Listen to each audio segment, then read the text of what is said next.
Uyalardan murda uy alбагыла, qo'shni algıla deydi. Hasan Basri rahmatullohning okuyasını aytib atam, daim aytam, dagы bir жыл aytib berem. Bir günü Hasan Basri bazarda жүрсө, anın qo'shnasi uy sata turganlыгынан xabar keliptir. Anan emnege satып attır deb surasa, 40 000 dirham qarz eken. Ошого сатып атат экен. Dese, Hasan Basri үйүн көздөй чууруп калган бойдон барып туруп, 40 000 dirhamды алып алып туруп, qo'shnasына барып туруп, колуна бериптир. Мынакей. 40 000 dirham. Sen үйдү сатпай эле кой.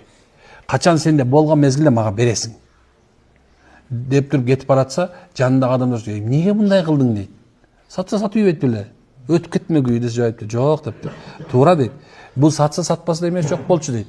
Бирок бул менин кошунам эң жакшы кошуна дейт.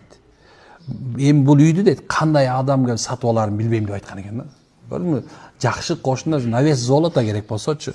Ошон үчүн айтылганда, эмнекен бул дүйнө бактылык 4 нерсе менен болот деп айтылган. Ошонун бирөөсү кимдин кошунасы жакшылык болгон болсо, ошол бактылуу адам деп айткан. Бактылыктын да бир жолу ушул эки. Байтын кабир, чоң үй, мына кенен вася, кенен болгон бир чоң бир үй мисалы алсачы, ана бир жакшы аял, бир жакшы жумуш дейт. Анын акырында эмне экен? Жакшы эмне ким экен? Кошуна, машалла. Эми айтып ошону азырет айтып.